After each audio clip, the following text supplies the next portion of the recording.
Hello everyone, welcome to Kitely. I hope you are good. तो आज के session में हम डिस्कस करने वाले हैं current affairs with its static GK. So ये करंट अफेयर्स रहने वाले हैं 28 फेब के, जिसमें हम करंट अफेयर्स के साथ साथ स्टैटिक जीके को भी कवर करेंगे।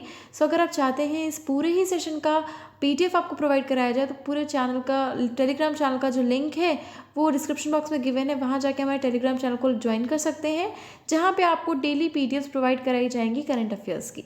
ठीक है, so without any further delay start करते हैं। सो फर्स्ट न्यूज़ है, banking mergers in India have been beneficial to the banking sector. तो रिजर्व बैंक ऑफ इंडिया का कहना है, एक उन्होंने ओकेजनल पेपर निकाला है जिसमें उन्होंने कहा है कि जो बैंकिंग मर्जर्स हैं इंडिया में वो काफ़ी ज़्यादा बेनिफिशियल हैं हमारे बैंकिंग सेक्टर के लिए। ठीक है, तो ये आपको याद रखना है। देन नेक्स्ट आरबीआई के बारे में हम कुछ स्टैटिक जीके देख लेते हैं। स्टैब्लिश कब हुआ? 1 अप्रैल 1935। हेडक्वार्टर है मुंबई महाराष्ट्र। गवर्नर है शक्तिकांत दास। डेप्यूटी गवर्नर्स है Mahesh Kumar Jain, M Rajeshwar Rao, Michael Patra and T Ravishankar. ठीक है, द नेक्स्ट न्यूज़ है, SEBI proposes to introduce 5 new categories under ESG funds. तो ईएसजी फंड्स के अंडर जो है ESG funds that is environmental social and governance जो स्कीम फंड है, उसमें क्या है, सेबी ने 5 न्यू कैटेगरीज इंट्रोड्यूस करी हैं। ठीक है, तो ये आपको याद रखना है कि जो ईएसजी फंड है उसके अंडर सेबी ने 5 न्यू कैटेगरीज को इंट्रोड्यूस किया है। तो वो देख लेते हैं कौन कौन सी हैं। ESG exclusion scheme, ESG integration scheme, ESG best in class and positive screening scheme, ESG impact investing scheme and ESG sustainable objective scheme. ठीक है, तो ये आपको याद रखनी है कि कैटेगरीज कौन कौन सी हैं। 5 कैटेगरीज इंट्रोड्यूस की हैं सेबी ने। सेबी से रिलेटेड कुछ स्टैटिक जीके देख लेते हैं। कब स्टैब्लिश हुआ? 12 अप्रैल 1988। हेडक्वार्टर है मुंबई महाराष्ट्र। चेयरमैन है माधवीपुरी बुज। और जो ये आपका सेबी है वो किसके कौन से एक्ट के अंडर इंट्रोड्यूस हुआ? SEBI act 1992। ठीक है, इसको स्टैट्यूटरी पावर्स मिली सेबी एक्ट 1992 के तहत। ठीक है, the next, HDFC bank raises $750 million in dollar bond sale. तो एचडीएफसी बैंक जो है उसने $750 मिलियन जो है वो रेज किया है किसमें? गिफ्ट सिटी यूनिट में। ठीक है, तो ये आपको याद रखना है किसने रेज किया है, that is by HDFC bank and amount कितना है? $750 मिलियन है गिफ्ट सिटी में। ठीक है, देन नेक्स्ट, एचडीएफसी बैंक से रिलेटेड कुछ स्टैटिक जीके देख लेते हैं। कब फाउंड हुआ? अगस्त 1994। हेडक्वार्टर है मुंबई महाराष्ट्र। सीईओ है शशिधर जगदीशन। टैगलाइन है वी अंडरस्टैंड योर वर्ड। ठीक है, the next, Karnataka bank and Paisalo digital limited enter into a co lending agreement for एमएससीज। तो जो कर्नाटका बैंक है और पैसालो डिजिटल लिमिटेड जो है वो एक को लेंडिंग एग्रीमेंट में ज्वाइन किया है। और किन के लिए? Micro and small enterprises. जो कि माइक्रो एंड स्मॉल इंटरप्राइजेज जो है, यानी कि जो भी छोटे छोटे जो बिजनेसेस होते हैं उसमें जो लोन्स दिए जाते हैं, छोटे छोटे बिजनेस स्टार्ट किए जाते हैं मुद्रा के तरीके, मुद्रा ही बेसिकली, तो उसमें उनको को लेंडिंग के लिए Karnataka bank and Paisalo digital limited जो है उसने रिसेंटली को लेंडिंग एग्रीमेंट ज्वाइन किया है, एंटर किया है उसमें। ठीक है, तो किसके किसके बीच है? Karnataka bank and Paisalo digital limited. Karnataka bank से रिलेटेड स्टैटिक जीके, हेडक्वार्टर है मैंगलुरु कर्नाटका। एमडी सीईओ है महाबालेश्वर एमएस। कर्नाटका बैंक जो है वो एक शेड्यूल कमर्शियल बैंक है। ठीक है, the next, 101 more APMC mandis to be connected with eNAM by March end. तो 101 और एपीएमसी मंडीज जो हैं, दैट इज आपकी एग्रीकल्चर प्रोड्यूस मार्केटिंग कमेटी जो है वो और 101 इंट्रोड्यूस होने वाली हैं और ज्वाइन करने वाली है इलेक्ट्रॉनिक प्लेटफॉर्म, दैट इज ई नम। ठीक है, तो ये आपको याद रखना है। नंबर ऑफ कितनी मंडीज है? That is 101 more APMC mandis जो हैं जो ज्वाइन करने वाली हैं ई नम को। ठीक है, तो नेक्स्ट, ई नम क्या है? तो ये कब लॉन्च हुआ? 14 अप्रैल 2016 को लॉन्च हुआ और ये एक नेशनल एग्रीकल्चर मार्केट है पैन इंडिया में। सो बेसिकली ये इलेक्ट्रॉनिकली जो आपका नेशनल एग्रीकल्चर मार्केट है जहाँ पे मंडीज़ वगैरह एपीएमसी सेटअप की जाती हैं और वहाँ पे आकर के जितने भी एग्रीकल्चरिस्ट हैं वो अपने फार्मर्स हैं वो अपनी क्रॉप्स को बेच खरीद सकते हैं। ठीक है, तो स्मॉल फार्मर एग्री बिजनेस के लिए है। ठीक है, यानी किसके अंडर आता है? Ministry of agriculture and farmers welfare के अंडर आता है। The next, PM inaugurates Barisu Kannada Dim Dimava at Talkatora stadium in New Delhi. तो जो प्राइम मिनिस्टर है उन्होंने लॉन्च किया है Barisu Kannada Dim Dimava, that would be in Talkatora stadium new Delhi. तो ये इन्होंने कहाँ पे इनॉग्रेट किया है, न्यू दिल्ली में इनॉग्रेट किया है। तो ये बेसिकली क्या है कि ये जो हमारे कर्नाटका स्टेट है उसके ट्रेडिशंस को इंट्रोड्यूस करता है, उसके ट्रेडिशंस को दर्शाता है।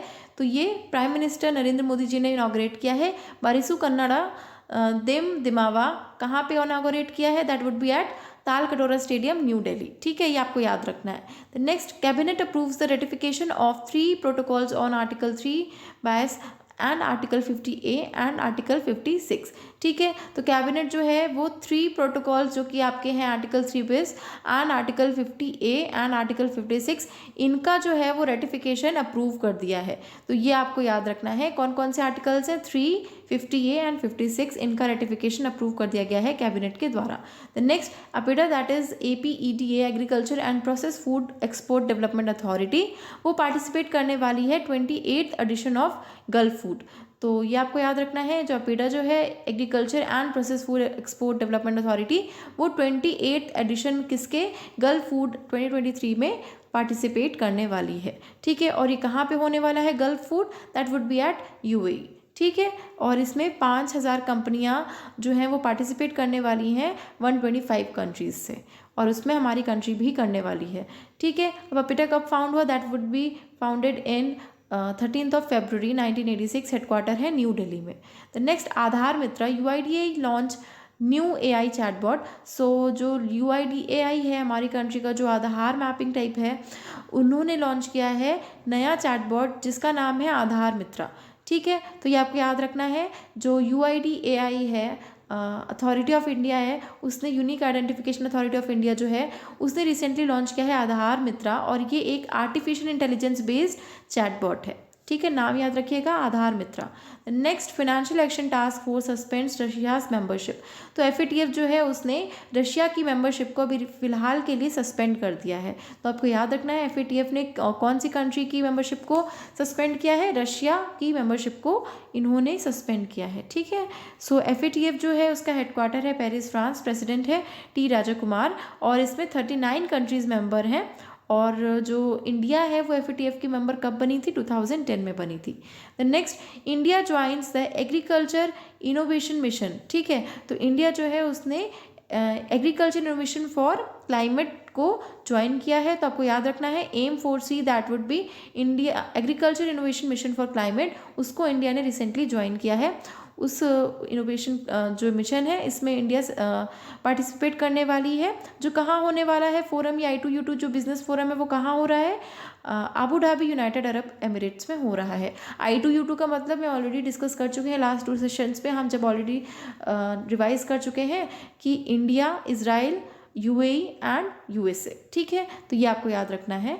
The next, Sri Lanka approves $442 million wind project of Adani greens. तो श्रीलंका जो है उसने रिसेंटली अप्रूव किया है $442 मिलियन का जो पावर प्रोजेक्ट है, विंड पावर प्रोजेक्ट है अडानी ग्रीन्स का, उसके लिए श्रीलंका ने $442 मिलियन को अप्रूव किया है। तो कंट्री याद रखनी है आपको श्रीलंका, और कितना अमाउंट अप्रूव किया है, दैट इज़ $442 मिलियन, और किसके लिए किया है, wind power project of Adani greens. ठीक है, द नेक्स्ट हम जान लेते हैं श्रीलंका से रिलेटेड। तो श्रीलंका के जो प्रेसिडेंट है रानिल विक्रमसिंघे, जो प्राइम मिनिस्टर है वो है दिनेश गुणवर्धना, कैपिटल है श्री जयवर्धनपुरा कोटे एंड कोलंबो, करेंसी है श्रीलंकन रुपी। अब अडानी ग्रीन्स के बारे में जान लेते हैं, कब फाउंड हुआ, 2015, हेडक्वार्टर है Ahmedabad, Gujarat, India, MD and CEO है विनीत S जैन। ठीक है, Then next, India to host permanent mission round tables at UN headquarters as chair of G20। ठीक है, तो इंडिया होस्ट करने वाली है परमानेंट मिशन राउंड टेबल, जो कि कहाँ होनी है, UN के हेडक्वार्टर में होनी है G20 की। ठीक है, तो ये आपको याद रखना है, इंडिया जो है वो चेयरमैनशिप कर रही है G20 की, जो कि है 62nd permanent mission round table, जो कि होने वाली है यूनाइटेड नेशन के हेडक्वार्टर में। ठीक है, तो ये आपको याद रखना है, ये होने वाली है यूनाइटेड नेशंस में, that would be in New York later 2023 के जो लास्ट में होने वाली है, और ये न्यूयॉर्क में होगी एंड इसकी चेयरमैनशिप कर रही है इंडिया। G20 की जो चेयरमैनशिप कर रहे हैं फ़िलहाल के लिए इस टाइम G20 की चेयरमैनशिप किसके पास में है, इंडिया के पास में है। और वो 62nd permanent mission round table host करने वाली है न्यूयॉर्क में। ठीक है, तो ये आपको याद रखना है। तो next, Maharashtra chief minister Eknath Shinde announced as chief of Shivsena. तो जो महाराष्ट्र के चीफ मिनिस्टर हैं एकनाथ शिंदे, उन्हें अनाउंस किया गया है चीफ ऑफ शिवसेना। तो आपको याद रखना है कि जो महाराष्ट्र के सीएम है एकनाथ शिंदे, उन्हें बनाया गया है chief of Shivsena. Shivsena party है, उसका चीफ बनाया गया है एकनाथ शिंदे को। ठीक है, तो शिवसेना के बारे में जान लेते हैं। कब फाउंड हुआ, 19 जून 1966। फाउंडर हैं बाल ठाकरे। ठीक है, देन नेक्स्ट, महाराष्ट्र के बारे में स्टैटिक जीके देख लेते हैं। गवर्नर है रमेश व्यास, चीफ मिनिस्टर है एकनाथ शिंदे, कैपिटल है मुंबई, नेशनल पार्क है Tadoba national park, Navegaon national park, wildlife sanctuaries है Bhimashankar wildlife sanctuary, Radhanagari wildlife sanctuary. ठीक है, the next, Himachal Pradesh becomes first state in India to begin organise cultivation of मुलेठी।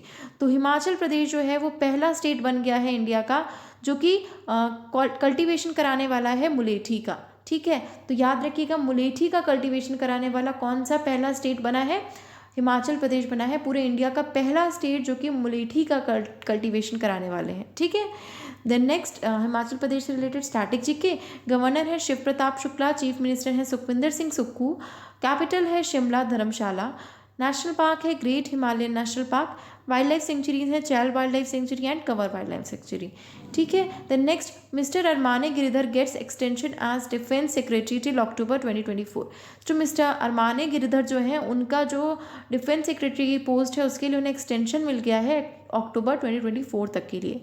तो याद रखिएगा, मिस्टर अरमाने गिरिधर जो कि डिफेंस सेक्रेटरी हैं और जिनका अभी रिजिग्नेशन होना था बट उनको एक्सटेंशन मिल गया है अक्टूबर 2024 तक के लिए। ठीक है, the next, CCI gives nod to deal involving VVTN technologies. तो जो CCI है कंपटीशन कमीशन ऑफ इंडिया, उसने रिसेंटली अप्रूव किया है stake acquisition in VVTN technologies by Kotak funds and IBEF IV acquirer.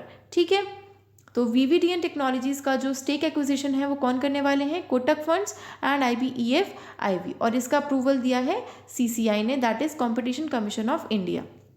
Then next, NSE indices launches country first ever Nifty India municipal bond. तो जो NSE है that is national stock exchange indices जो है उसने recently launch किया है country का पहला निफ्टी इंडिया म्यूनिसिपल बॉन्ड। ठीक है, तो आपको याद रखना है नेशनल स्टॉक एक्सचेंज ने कंट्री का पहला निफ्टी इंडिया म्यूनिसिपल बॉन्ड को आपकी लॉन्च किया है, बॉन्ड इंडेक्स को। ठीक है, और किसने किया है, national stock exchange that is NSE ने लॉन्च किया है। The next, Sajjan Jindal has one the EY entrepreneur of the year award. तो EY entrepreneur of the year award किसको मिला है, सज्जन जिंदल को मिला है। ये काफ़ी इंपॉर्टेंट क्वेश्चन है, इसको याद रखिएगा कि 2020 EY entrepreneur of the award किन्हें मिला है, सज्जन जिंदल को मिला है जो कि JSW ग्रुप के चेयरमैन एंड MD हैं। ठीक है, तो chairman and MD of JSW group Sajjan Jindal, इनको EY entrepreneur of the year का अवार्ड मिला है। ठीक है, then next, prime minister Hasina honours doctor Mahendra Mishra with the international mother language award in Dhaka. तो जो प्राइम मिनिस्टर हैं बांग्लादेश की हसीना, उन्होंने ऑनर किया है डॉक्टर महेंद्र मिश्रा को किस अवार्ड से, that would B of international mother language award से जो सम्मानित किया है प्राइम मिनिस्टर हसीना ने, किनको, डॉक्टर महेंद्र मिश्रा को सम्मानित किया है। और कहाँ पे किया है, ढाका में किया है। तो आपको याद रखना है कि बांग्लादेश की PM हसीना ने डॉक्टर महेंद्र मिश्रा जी को ऑनर किया है with the international language award, और कहाँ पे ये अवार्ड सेरेमनी हुई थी, ढाका में हुई थी। ठीक है, तो ये आपको याद रखना है। तो जो महेंद्र मिश्रा है वो इंडियन एजुकेशनिस्ट हैं और सोशल वर्कर भी हैं जो कि प्रमोशन ऑफ इंडिजिनस लैंग्वेजेस करते हैं उड़ीसा में। ठीक है, तो ये आपको याद रखना है। Then next is Dada Saheb Phalke international film festival award ceremony was held in Mumbai language award in Dhaka. ठीक है, तो आपको याद रखना है कि जो दादा साहेब फाल्के अवार्ड है इंटरनेशनल फिल्म फेस्टिवल, वो कहाँ पे हुआ है, वो मुंबई में हुआ है। वहीं आपका जो ये वाला लैंग्वेज मदर लैंग्वेज अवार्ड जो है, इंटरनेशनल मदर लैंग्वेज अवार्ड जो है, वो ढाका में हुआ था। और Dada Saheb Phalke international film festival award ceremony जो है वो कहाँ पे हुई है, मुंबई में हुई है। ठीक है, तो ये आपको याद रखनी है। Then next, Uttar Pradesh government Singapore trade ministry science MOU for economic cooperation language award in Dhaka. ठीक है, तो उत्तर प्रदेश गवर्नमेंट और सिंगापुर ट्रेड मिनिस्ट्री जो है उन्होंने एक MOU साइन किया है इकोनॉमिक कॉरपोरेशन के लिए।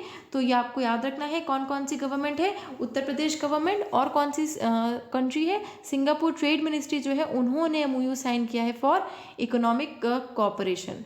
ठीक है, देन नेक्स्ट है 9 Indian states among top 50 regions facing climate change.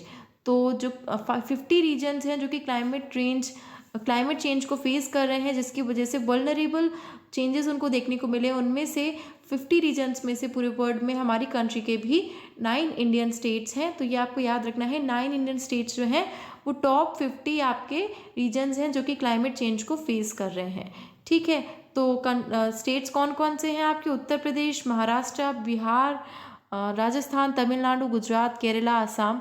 तो ये कुछ ऐसे स्टेट्स हैं जो कि काफ़ी ज़्यादा वल्नरेबल पोजीशन पे हैं और इनमें क्लाइमेटिक चेंज की वजह से काफ़ी प्रॉब्लम्स फेस करनी पड़ रही हैं। The next, Cameron Norrie beats world number 2 Carlos Alcaraz to claim Rio Open. तो जो कैमरून नोरी हैं उन्होंने वर्ल्ड के नंबर 2 कार्लोस अल्कराज को बीट किया है, मतलब उन्हें हरा करके कैमरून नोरी जो हैं वो रियो ओपन के विजेता बन चुके हैं। ठीक है, तो ये आपको याद रखना है कि जो स्पेनिश प्लेयर अल्कराज हैं उनको हरा करके कैमरून नोरी जो हैं उन्होंने आपका जो रियो ओपन चैम्पियनशिप है उसे जीत लिया है। नाम याद रखिएगा, कैमरून नोरी, एंड इन्होंने हराया है स्पेन के कार्लोस अल्कराज को। ठीक है, the next, Deepti Sharma becomes first Indian to take 100 T20I wickets. तो दीप्ति शर्मा जो है वो पहली ऐसी इंडियन क्रिकेटर बन गई हैं जिन्होंने 100 T20I विकेट्स लिए हैं। नाम याद रखिएगा, दीप्ति शर्मा वो हमारी इंडिया की पहली इंडियन ऐसी बनी है जो कि 100 T20I विकेट्स उन्होंने लिए हैं। ठीक है, the next, national science day जो है वो कब सेलिब्रेट किया जाता है, तो नेशनल साइंस डे सेलिब्रेट किया जाता है 28 फेब को। वहीं आपका जो NGO डे जो कि कल हमने डिस्कस किया था वो कब सेलिब्रेट किया जाता है, 27 फेब को सेलिब्रेट किया जाता है। ठीक है, तो ये जो नेशनल साइंस डे है वो आपका किसको सेलिब्रेट करता है, discovery of the Raman effect को सेलिब्रेट करने के लिए ये जो आपका नेशनल साइंस डे सेलिब्रेट किया जाता है 28 फरवरी की। और इसकी थीम क्या है इस साल की 2023 की, global science for global wellbeing. नाम याद रखिएगा थीम का, global science for global wellbeing. ठीक है, the next, rare disease day जो है वो कब सेलिब्रेट किया जाता है, 28 फरवरी को, और इसकी जो थीम है वो है शेयर योर कलर्स। तो याद रखिएगा, रेयर डिजीज़ डे की थीम जो है वो क्या है, शेयर योर कलर्स। तो ये कुछ इंपॉर्टेंट करंट अफेयर्स थे जो कि हमने डिस्कस कर लिए, काफ़ी इंपॉर्टेंट है आपके एग्जाम के पॉइंट ऑफ व्यू से। एंड इसी तरह से आप हमारे सेशंस को अटेंड करते रहिए, आपके लिए वीकली रैप भी आता है जिसमें पूरे वीक का आपको करंट अफेयर्स का MCQs भी देखने को मिलते हैं। ठीक है, सो आई होप ये सेशन यूजफुल रहा। सो अगर यूजफुल रहा है then do like it, share it with your friends and don't forget to subscribe the channel and hit the bell icon. Thank you so much.